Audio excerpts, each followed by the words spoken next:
In many schools across the country and the world, technology has been changing education. Make sure you're trying your best, okay? The tools often come with promises to prepare students with skills they need for today's world and the changing workforce. Technology comes in many forms and doesn't just involve gadgets. When used effectively, technological tools can support understanding, bringing content to life, and broadening the worlds of our students.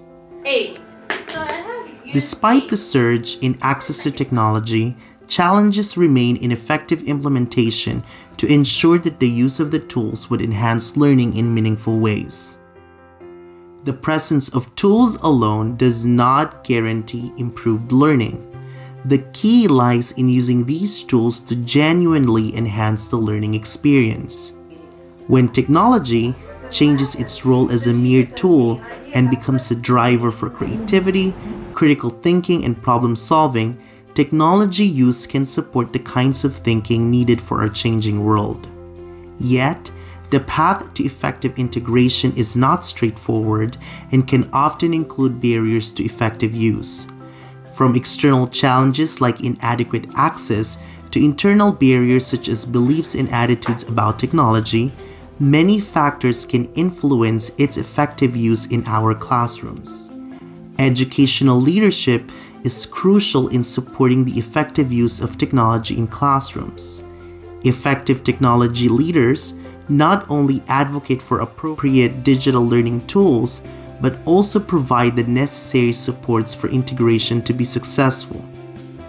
Many efforts have attempted to bridge the digital divides across urban, rural, and suburban schools, highlighting the disparities in technology access and integration, and persuading us to ensure equitable access and learning opportunities for all.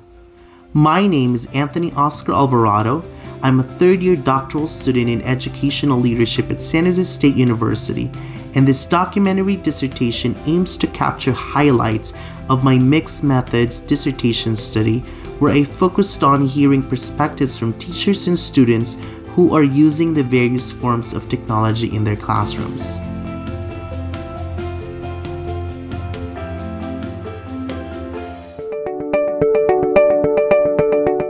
In order to better understand the effects of technology use in education, this study will explore the different aspects of technology use, challenges, and frameworks that shape our classrooms today. Technology integration in schools is expected to show improved learning outcomes. Yet, its definition and application vary widely. Scholars debate its purpose and outcomes, from enhancing basic internet searches to empowering students with multimedia presentations for more visually engaging learning experiences. However, achieving smooth technology integration comes with challenges. Time constraints, limited resources, and a dire need for effective professional development can hinder progress. But there are strategies aimed at overcoming these obstacles. Frameworks like Bloom's Digital Taxonomy, TPACK, and the SAMR model have offered educators conceptual tools to support technology-enhanced learning experiences that are aimed to foster critical thinking, creativity, and problem-solving skills. The quest for successful technology integration requires a shift towards student-centered classrooms and ongoing and effective professional development to support meaningful learning. The COVID-19 pandemic accelerated the adoption of digital technologies, pushing educators and students to adapt to distance learning. While this has made virtual access easier in some ways, the shift has also come with its own set of challenges. The growing influence of edtech companies, AI, and big data interest in education, along with concerns over data privacy and the ethical implications of learning analytics, calls for critical perspectives in how technology is being implemented into our classrooms and schools.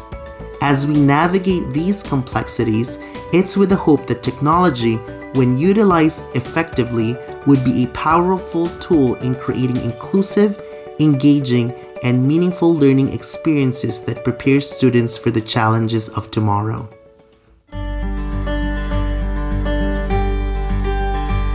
This documentary takes us on a journey to explore the use of technology in classrooms through the lens of those who live it every day, the teachers and students of Franklin Elementary School, a Title I school located within South San José, California, with over 50% of its student population designated as English language learners.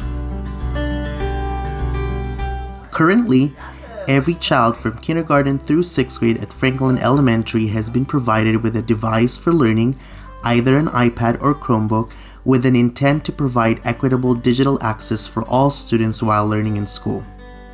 This dissertation study is focused on perspectives of those at the forefront of educational technology use in schools. The research questions are: how do students and teachers describe effective technology use in the classroom? And how do students and teachers view the relationship between technology use and students' academic engagement and/or learning in the classroom? Following IRB approval, teachers and staff at Franklin Elementary were invited to participate in this study in August 2023. From this call, 13 educators, 11 teachers, and 2 instructional aides showed interest and shared the research opportunity with their students.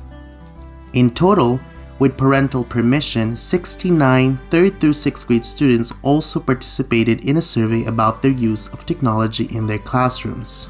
By delving into the perspectives of teachers and students, my aim is to understand the realities of technology use in our schools, the successes, the challenges, and the unexplored potentials and pitfalls that may lie within these digital tools. Each interview, conducted one-on-one, provided valuable insights showing the complexities of curriculum, instruction, and the digital tools that shape them. Observations were also conducted to visually see how students were interacting and engaging with the technology in the classrooms, giving us a live look at the extent to which the tools were engaging them or not in higher order thinking skills.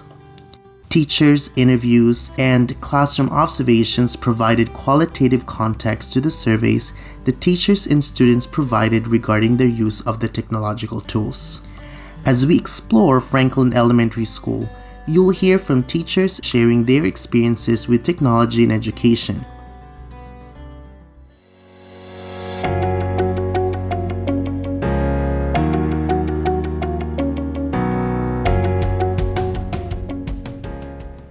When I'm planning lessons, I look for moments to integrate technology in ways where students can produce an artifact that represents their learning. There's also other moments where it's to differentiate learning, make it accessible for students based on whatever the lesson is. I try to incorporate technology to make it more engaging. So pretty much from beginning to the end.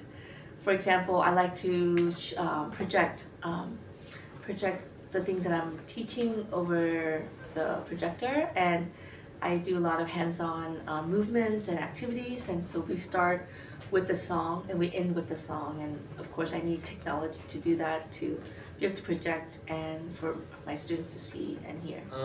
Usually I try to choose my use of technology based on the subject matter. Especially with a subject like math, the attention span is very limited, so I have to try to address the topics that I need more efficiently and more effectively. I research other programs that I see online, and I'm willing to give that a try to see if that's going to be effective or if students are going to be engaged while using it.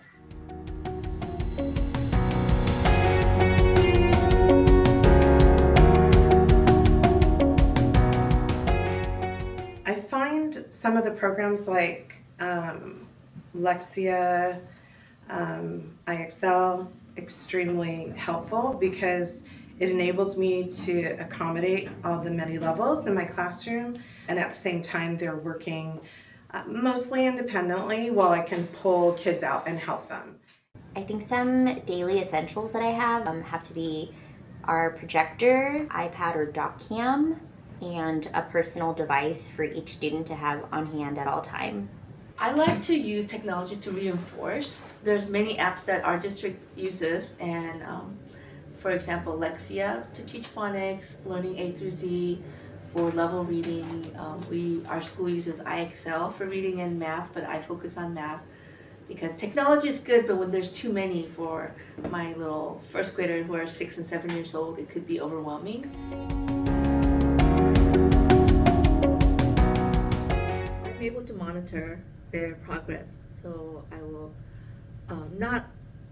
a lot is not always good, so I also limit their technology time or their iPad time. So I limit that to 15 to 20 minutes, and they also do some work at home too, so where I can actually monitor how many minutes they read or what they read. I think that's another great strength of the technology is the instant feedback that you get, whether it's the data that you get on IXL, where it's like, hey, this student completed 80%, this is where they did well, this is where they struggled, or the data that you get from other assessments on the technology apps. You get immediate results and immediate feedback where you can say, hey, you can look at the trends.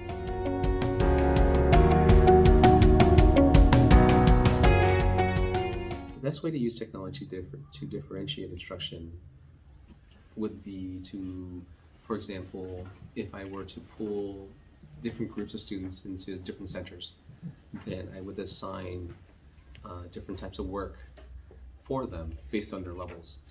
And with that, it makes it easier for the teacher to also collect data as well and also track their progress. I can assign specific things to certain students.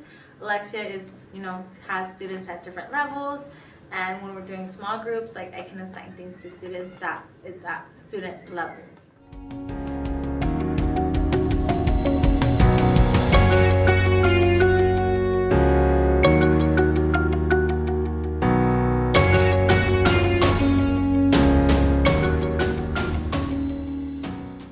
Especially in my class, especially ELL learners, the use of technology is really beneficial towards them with translating and also helping them understand the material better. Looking into their needs and then their IEP goals, I have to make sure that the technology that I have to integrate for my lesson activities are appropriate based on their skills and needs. So all students have access to an iPad, and to make sure it's accessible, I need to make sure the students know how to use it. So I'll grab a student iPad and I'll share the screen. So I walk them step by step, and I usually pick the student who I know who has the most trouble to use theirs to share. So then it's already done for them, and they're still looking how to do it. So in the future they can give it a try as well. Well, nowadays, we have Google Translate. Even the students teach me things that, like for instance, like IXL, one of my Vietnamese students, because it's not in Vietnamese, but just Google itself, he goes up to one of the icons and it translates. So everything's in Vietnamese, and I have a Spanish newcomer, and we've got it in Spanish. Powerful.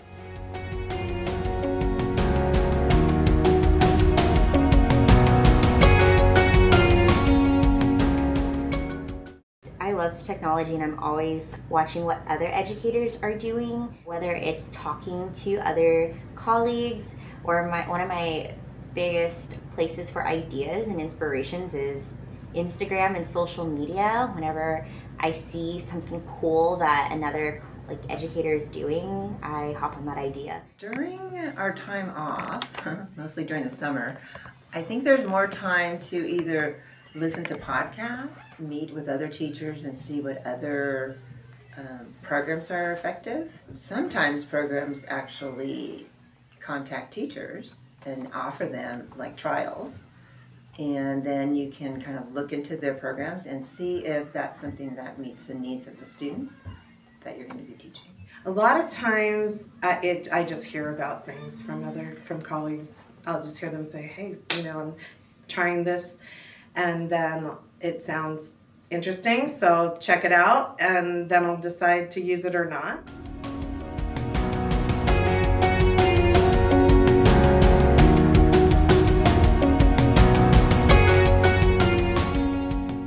collect our data, and we meet and discuss it and pivot accordingly. And it's really having that data.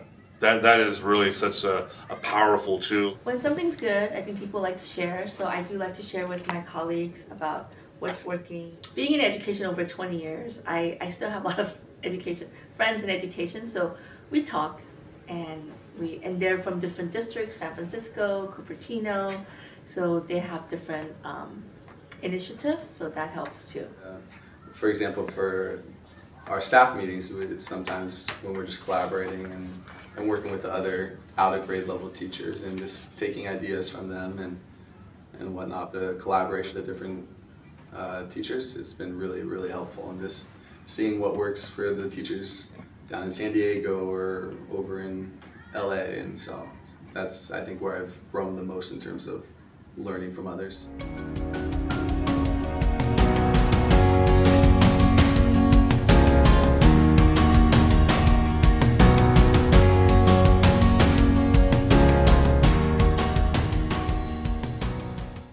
Ask for student feedback whenever we are using technology to see how they're experiencing it, what they would like to experience, what they would like changed. Sometimes like students like working on the carpet or at their desk, and when I write something, sometimes it's too small for them, so they'll get their iPad, take a picture, take it back, and they'll just zoom in if needed. We have this app called Scratch Junior, and I like to kind of let them go at it and to see how far they can go, and I kind of stand back and observe, and they help each other. I've seen them, certain kids, they go ahead, and it's just interesting because they will just, they're not afraid.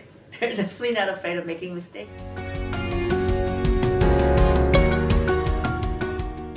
It is always helping. In technology, there are both things, like we are in favor of that, and there are some drawbacks too. If you're using it really well and in control, then it's really good. For example, if you're using for learning, it is really helping for the kids to learn more and more. It can tell you multiplication, addition, these are the facts, division facts, and if you work with them manually, like teaching personally, they don't get it and they feel bored. And when they're using technology, they love it, they learn it in the form of games. Well, we've had that discussion before, where what I find with the technology is that they'll guess sometimes. Yeah, that's the part that was getting me, and how to curb that. If I see that a student there's more questions than points, or the gap is really close, that you can tell they're guessing, I need to intervene there. But those are one of the pitfalls of it, is that it doesn't have that accountability, or it doesn't stop you. The technology I feel that helps students is the technology that can differentiate all their learning. Also to help with research, I think, to look up factual information.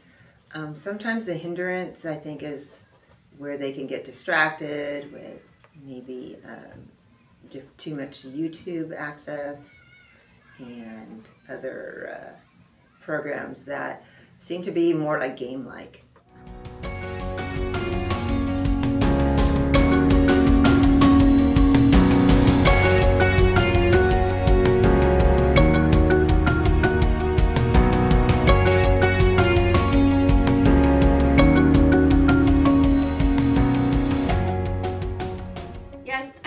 About that, I personally think we're going a little bit too deep, and I'm old-fashioned, but I'm not really for it as much. I think it's okay to get data, but I just feel like there's so much out there, and like with like cybersecurity, and we're not having cybersecurity, I think our students' information could go out, and it's not okay.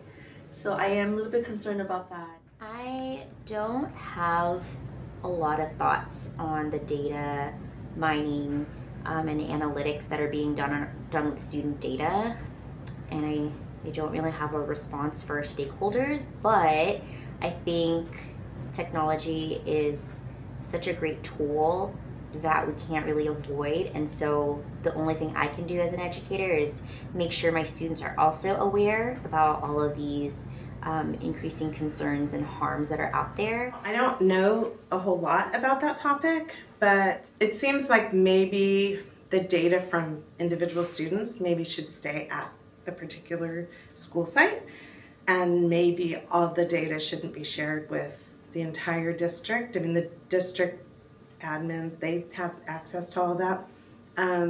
Maybe just trying to contain it a little bit so that, even maybe, I don't think everybody needs to see everybody's data. The teacher can have access to that data. The leaders at the school can have access to the data. Maybe just limiting it might help.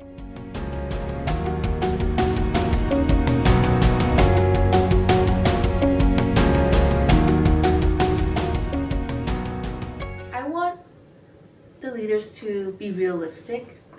I think sometimes it's really nice to put out all these new initiatives and all these great apps. But like I said earlier, time is of the essence. Like, we don't have time. And also really helping the teachers weeding out what's the best. Although it is fascinating and essential, I don't know how I could go back to teaching without technology now that I have it.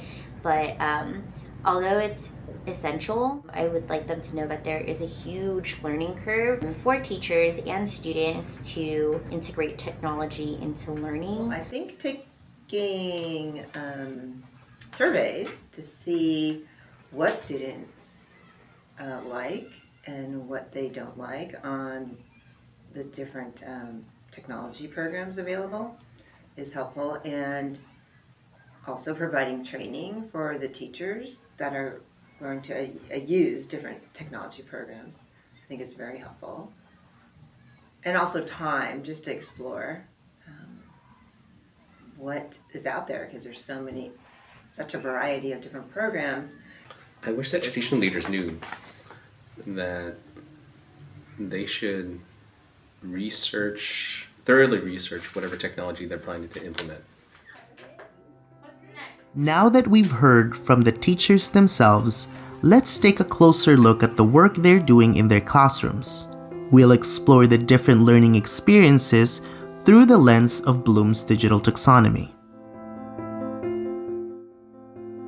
The observations revealed that students used the tools in ways that supported the remembering level of Bloom's digital taxonomy, as students interacted with technology to revisit and solidify foundational skills or knowledge. Through educational apps and digital platforms, students engaged in exercises that strengthened memory recall. Moving forward to understanding, teachers reported that the technology facilitated a deeper grasp of concepts. For example, the translation features and adaptive learning software personalized language learning and enabled students to comprehend concepts in multiple languages. Transitioning into the applying level of Bloom's digital taxonomy, teachers described students actively utilizing technology to solve problems and complete tasks. An example of this was the use of interactive assignments on Google Classrooms or through engagement with simulation apps where students apply their knowledge in practical real-world scenarios. One teacher reported that students were engaged in the creating stage of BDT in their use of Google Slides to create presentations that convey their learning. The observations and interviews at Franklin Elementary School revealed that the technology tools were being used in ways that supported students' thinking primarily at the remembering, understanding, and applying levels of Bloom's taxonomy. The interviews and observations yielded limited evidence of engagement in analyzing, evaluating, and creating levels of BDT. So I'm going to leave this one up. The survey results showed a shared belief among students and teachers alike. Effective technology use in classrooms involves tools that engage and provide interaction opportunities, like projectors, document cameras, other hardware tools, and educational platforms.